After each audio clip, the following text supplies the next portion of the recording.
How can I cut through the hype and make strategic decisions about where AI can genuinely add value to our people strategy? Really focusing in on what the tenets of your people strategy are. What are you trying to solve for? Make sure that you're being thoughtful, making sure that you're solving real problems and not just like getting distracted by the next flashy thing. I've been asked to develop AI readiness training for our workforce. Should I be focusing on reskilling for specific tools, or is there a more fundamental shift in how we think about human capabilities? We don't know what jobs are going to be available or not available in 5 years, but we know the things that AI can't replace, which is human connection and trust and coaching and empathy and compassion. We're collecting productivity metrics from AI monitoring tools, sentiment analysis from internal communications, even biometric data. How do I protect employee privacy and trust while meeting demands for AI-powered analytics? Ooh, my friend, I know you didn't write into this column to tell us so that we could tell you to quit your job. And I'm not going to do that, but... If this were a relationship, you'd bail. Welcome to the People Managing People podcast, show where we help leaders keep work human in the era of AI. I'm your host, David Rice, and today I'm once again joined by Alana Fallis. She is the head of people at Quantum Metric and the author of our recurring series, Talk HR to Me, that we might just be turning into a recurring podcast, because last time we did this, you all responded with a ton of questions, and we've got more today, and we're both looking forward to it. So Alana, welcome. Thank you. I'm so happy to be back. Yeah, it was so fun to see the questions pour in last time. So keep them coming. We love people problem solving together, and let's get into it. Yeah, I'm excited. Absolutely. These are great. So our first question was around AI.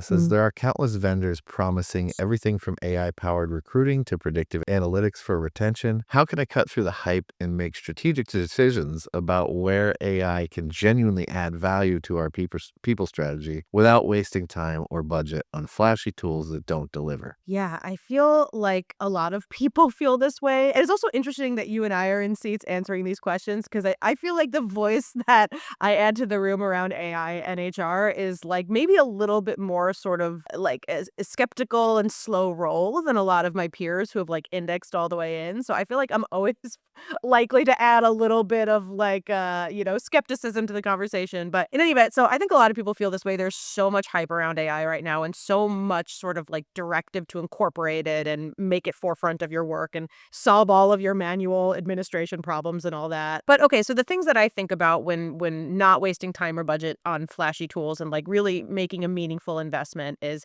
really focusing in on what the tenets of your people strategy are.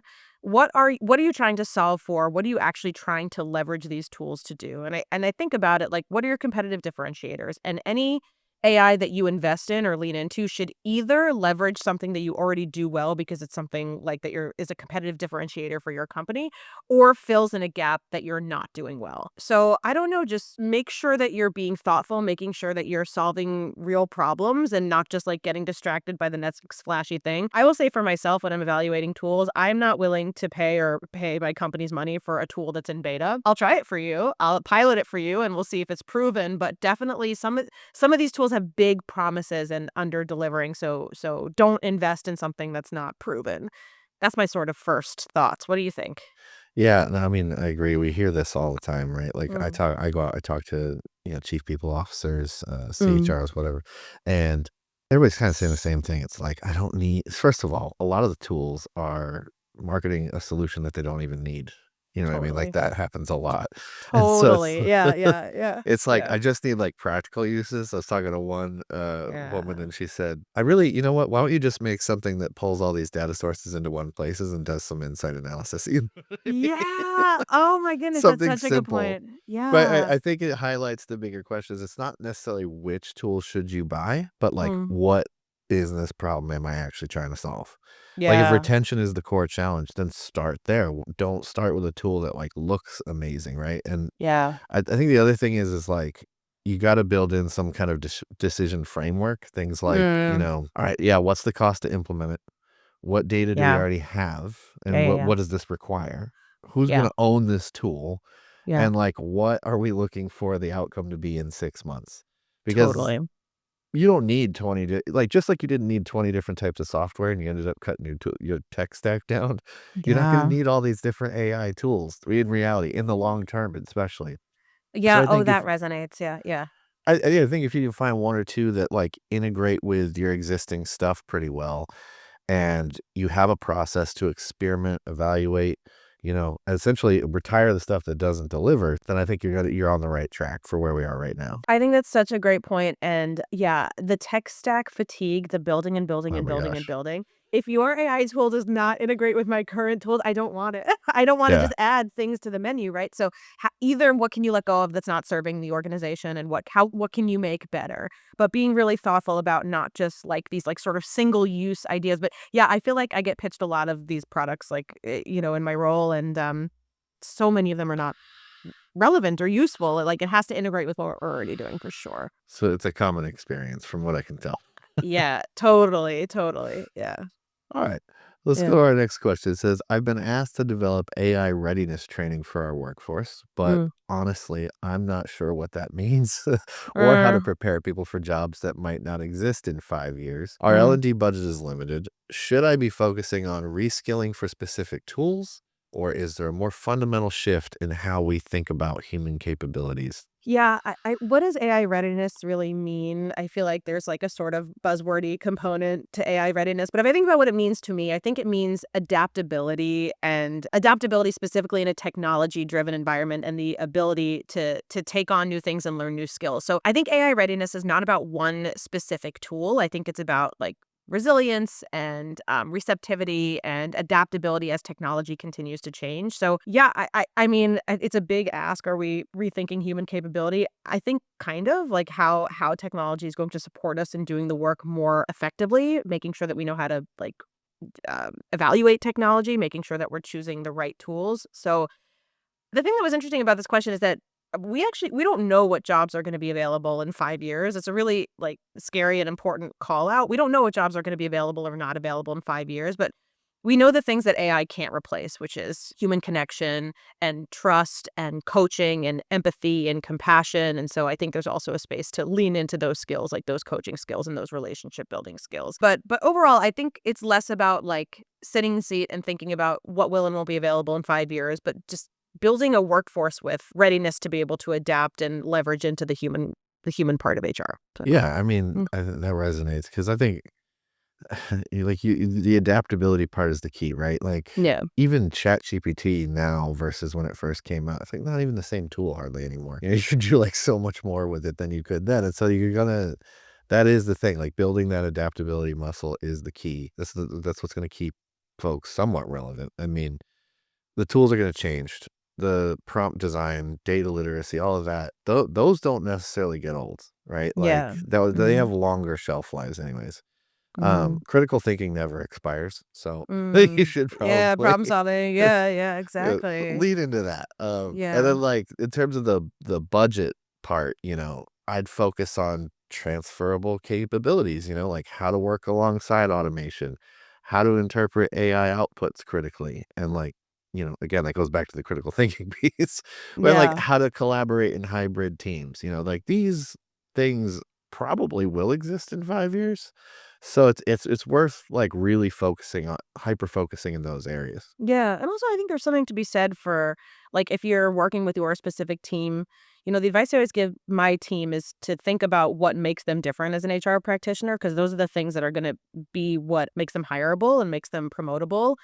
So leaning into the skills that your team is already good at and just getting really, really good at them, you know what I mean? What be that executive presence or communication or, facilitation. There's a lot of room and space for a human in the workplace still, and I think we should keep that top of mind and try to keep it top of mind for our leaders too. Agreed. Yeah. Yeah, yeah.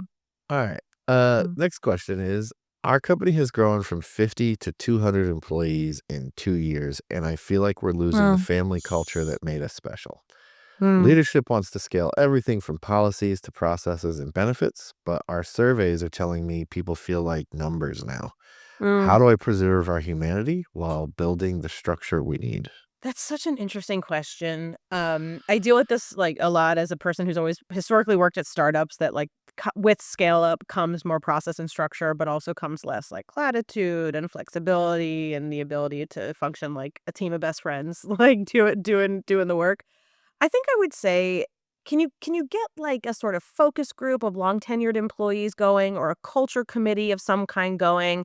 Meet with people who have been there for the long time and are willing to share these concerns and openly discuss these concerns and sort of get to the bottom of what exactly the pain point is. Like, they're feeling like numbers how? Like, they're feeling like they're like in the method of communication from the company and the way that processes are structured. Like, what exactly is sort of going wrong for them? What are they missing? Are they missing more events? Are they missing more culture? Are they missing more opportunities to connect? So I would try to see who is willing to share that information with you and respond specifically to that. But I also think there is an element of change management here, because a company that is implementing more process and structure is a company that is getting ready to scale. And something that this question even asked was more benefits. Like, more benefits is great. That's actually great news, right? So like, a company that's growing is a company that is winning, and is a company that is being successful. And so maybe there's an element of change management here for these teams about, yeah, so some of these things are different. Like, I used to work for a company that for a while posted its like company financials at all hands, and then over time stopped doing that. People are like, well, where's the transparency? But it's like, well, now we're hundreds of people, right? So it's like, here's the information you need. Here's how we can continue to create that feeling of community, but also growth is good. I'd say enjoy this challenge while you can, right? Because Yeah, we see a it's lot good. It's we good. see a Yeah. lot of companies. You mentioned change management there. We see a Mhm. lot of companies having to manage change in the other direction, you know, Yeah. Yeah. where they're having No, to it's a good winnow point. down the numbers. So this is a Yeah. good Yeah. problem to have at the end of the day. But Yeah. you Yeah. do hit that inflection point. I know I've been a part of orgs where, like, you know, yeah, we were like 25 people, and then it was like you could kind of experiment, and we had like this, move fast, break things sort of culture, and then you get Mm. up to like 100 people, and there's layers of approval or bureaucracy that kind of Yeah. form in a larger organization, and then Yeah. it is part of the process of growing, right? Like, you're not Mm. gonna become a bigger, more successful, higher revenue generating org without adding some people, and it's just, Yeah. you know, I don't think process is the enemy of culture. It's really like, Ooh. you know what I mean? It's how you design Yeah. it. Yeah, no, that's a good pull quote. I like it. It's Right? Blow true. that one up, put it on your Yeah, wall. you found the poster. Yeah, exactly. Hang it in the office, yeah. But I mean, you scale, for example, like onboarding, but you keep storytelling. You pair new Yeah, hires with culture ambassadors. You use AI tools to totally. sort of capture and share institutional knowledge in different ways. And so I think there's Yeah. ways to do this. And I think that the technology is going to Mhm. facilitate us doing this in so many different kinds of ways. I mean, it's just part of the challenge, right? Well, also a throwback too to the last question is, like, make sure that your team, HR team, I'm assuming an HR person wrote this question, but I actually could be wrong. But make sure that like your people leaders, HR or otherwise, are front facing as like a cultural ambassador and a change ambassador for these different programs, because that's like a really key point, is like the community building and the relationship building and the storytelling and that culture generation. So make sure that the humans and people leaders are front and center too. So Well, you something, did, let's see AI do that. Okay, let's yeah. see AI. No, exactly. Okay. You just said it. Like, Yeah. when leaders live the culture that they want, like, it Mm. will scale, right? Like, if they Mm. look at HR particularly and all they see is essentially policies and not like people Yeah. doing the thing, Yeah. then yeah, you're gonna feel the erosion pretty quickly. Yeah. Yeah. For sure. For sure. For sure. Right. So, all right, let's see here. What do we got next?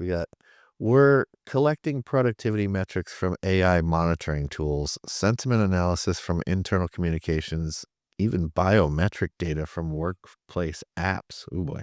Hmm. Uh, well, like, we're both Mhm. already like, Okay. Yeah. Yikes. Yikes. Yeah. Yeah, I'm Mm. uncomfortable with the surveillance, but leadership says it's necessary for data-driven decisions. How do I protect employee privacy and trust while meeting demands for AI-powered analytics? Oof. Ooh, my friend, I know you didn't write into this column to tell us so that we could tell you to quit your job, and I'm not gonna do that, but yikes, yikes. This wouldn't work for me. This wouldn't work for me as a leader in the business, and I would have a really hard time going along with this, as I'm sure you are, which is why you wrote in for advice. So, okay, I guess what I would do here is really push onto leadership to describe what behaviors we're actually trying to incentivize. What behaviors are we looking to drive? What are we actually looking to reward? What are we trying to change here? And get really focused and dialed in on those things. I think there are harmonious ways to target behaviors. I don't think there is a really easy or a way that I personally feel comfortable with to monitor productivity. I think we can monitor behaviors. I think we can't really monitor productivity in a way that feels good to the employee population. If it is something that you ultimately have to go ahead with, you should be really transparent with your team, really transparent about the why and what you're hoping to achieve.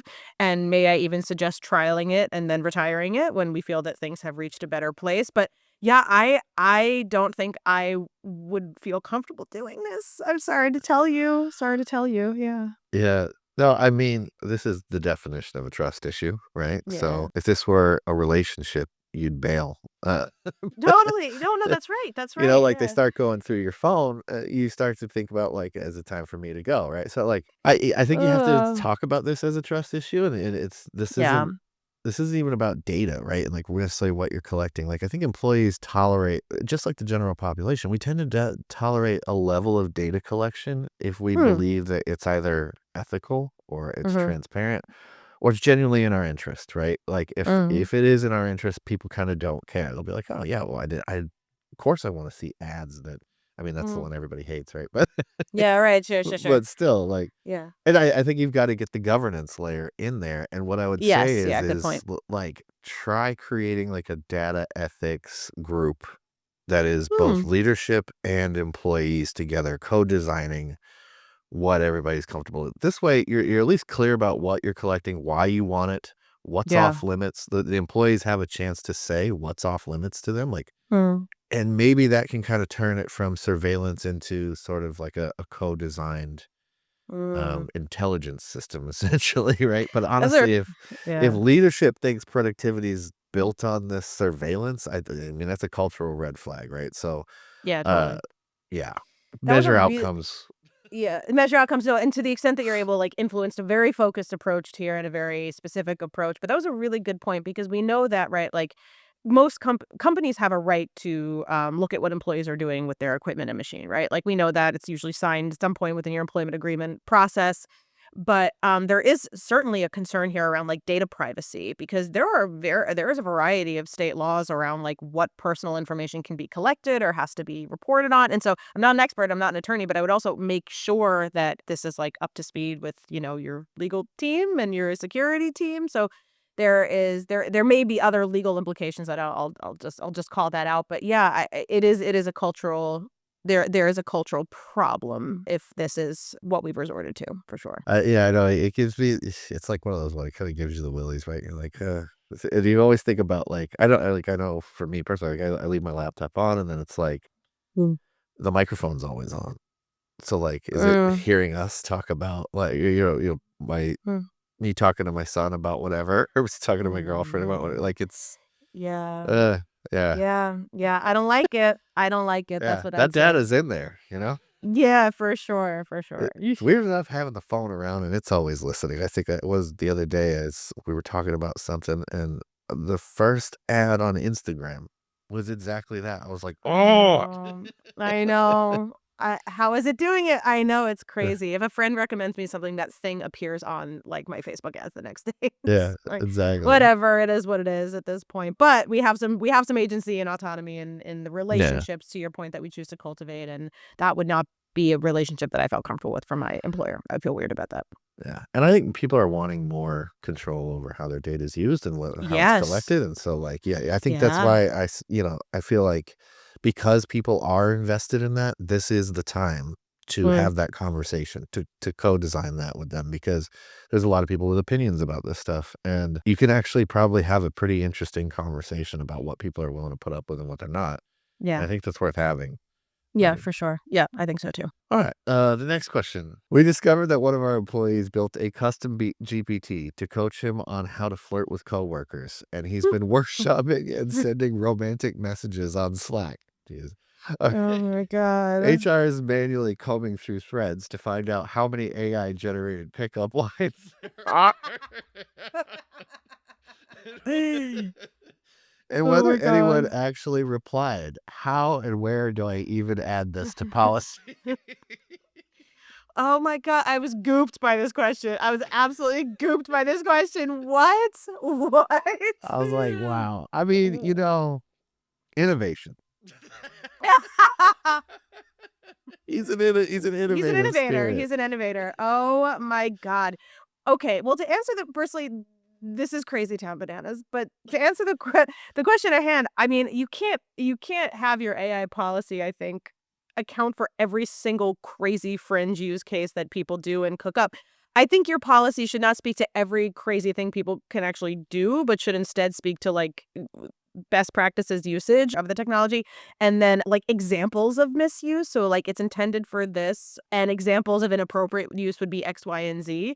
But I don't even think that like you need to put this into your policy because it's common sense and it could absolutely rise to the level of harassment if it's pervasive. So focus on outlining like the intended use from a policy perspective, outline the intended use and then maybe one or two or three examples of things that are prohibited under the policy. But in this case, you just have to talk directly to this person. You should absolutely be writing up this person. I want to know if any of it worked. I have so many.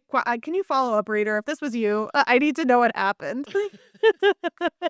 I mean, this is one where like I don't envy HR people sometimes because you see this kind of stuff. It's like this is hysterical to me. Like on the surface, this is genuinely funny, but Yeah. it's also pretty serious, right? It's like Yeah. as Right. the Right. HR No, it could person, really you be a have to, problem. yeah, you have Yeah. to address Yeah. this. And we're entering this like weird gray zone, right? Where like AI can supercharge some pretty terrible behaviors, things HR Yeah. policies were never designed to mitigate for, or you would have never anticipated. But I think Yeah. you're right. Like you can't list every possible misuse. Yeah. They should policies essentially should focus on principles. So, Yeah. Mhm. respect, consent, professionalism, Mhm. boundaries.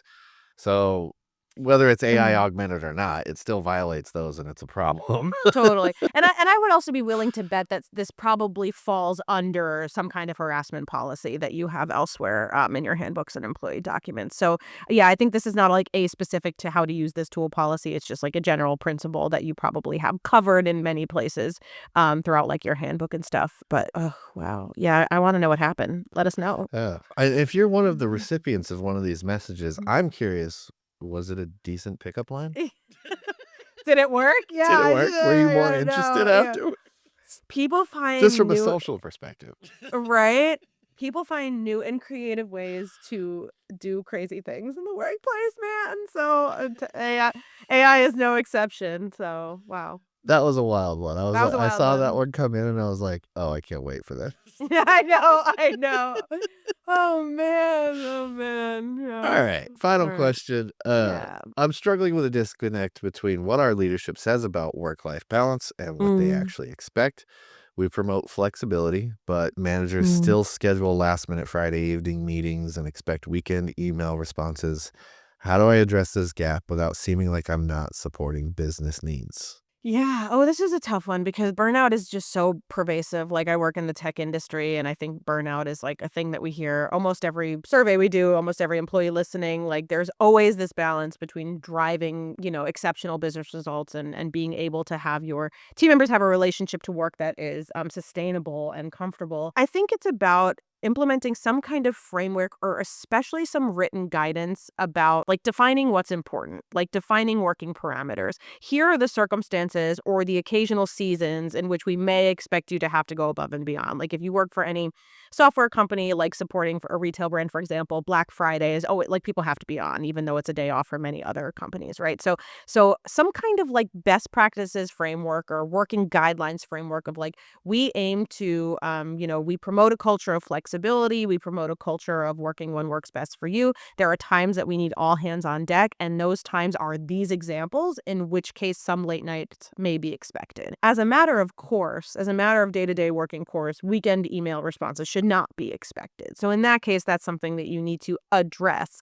But maybe with partnership with your managers, you can define when we really need it, what's most important, and when we don't. But if your managers, I think, run amok and just like continue to create a culture where people have to be on 24/7, they'll start to lose people. And that's what you want to get ahead of. Yeah, I'd agree. I've been seeing all kinds of crazy stuff lately. The 996 thing that's going around. I It's like know. just sounds like a nightmare. And then I saw one the other day. This lady said she's been doing 4 days of, I think it was like 14-hour days.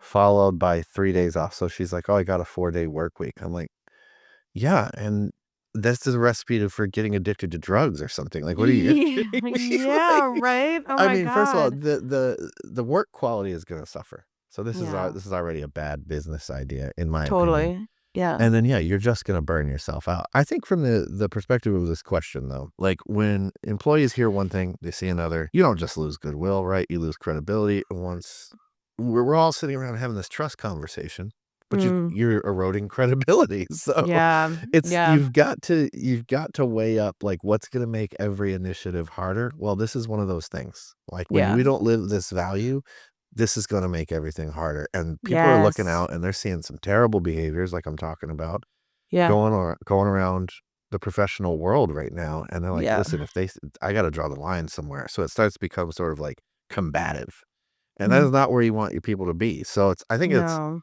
you wanna align leadership intent with management practice, right? Yeah, yeah, that's a great way to So put it. Yeah. that might mean manager training, clear guardrails, holding leaders accountable to the same balance that they expect employees to have. Mm, Like, those are all things that have to happen, and I think you can kinda put a positive spin when you fix this gap, because you don't just improve work-life balance, right? You actually sort of basically, you're unlocking productivity because 'cause you're ensuring people aren't running on fumes. So totally. it's like Yeah, that's how yeah, I really focus there. Like, yeah. this is how we're avoiding burnout, this is how we're maintaining productivity, and this is how we're keeping the culture where we want it to be, and it's really Mm. attractive to people with the skills that we need. Yeah, yeah, and there's a real communication and teaching here around a forest for the trees situation. Like, you may meet X deadline, but your top talent will eventually burn out and leave, or may have to go on a medical leave, or you'll start. You know what I'm saying? Like, you'll see people who really start to suffer, but it always does come from the top. So, like, the people who really need to model this behavior is the executive team, and who needs to manage those 100%. expectations are the executive team, because some managers, maybe they don't, either the executive team is not aware, or they're pushing, an unfeasible or unsustainable work culture, but it's probably the former. I mean, in my experience, I find that it's the former. Yeah, I I could be agree. wrong. Yeah, yeah. Alright, well, this was a good round of questions. We got some questions answered today. We knocked a couple off our list. But yeah, keep them coming. Give us your updates. If you wrote any of these, like, let us know how things resolve. We'd love to know. Yeah, love an Yeah. update, Yeah, love an and, update. yeah, keep them coming. We'll, as we Yeah. post this, we'll keep posting the link to the question form, Mhm. but feel free to it's out there, it's called Talk HR to Me. You could find the Mhm. question form, and you can find it on our website, Sure. on Alana's articles. So, please do keep them coming. We look forward Yeah. to it, and until Yeah. next time, sign up for the newsletter if you haven't already. Some really cool stuff about to happen, or is Do going it. on with Do people it. managing people, I should say. Yeah. And until next time, please, keep your AI generated pickup lines out of the workplace. Keep them to yourself. Keep them to yourself.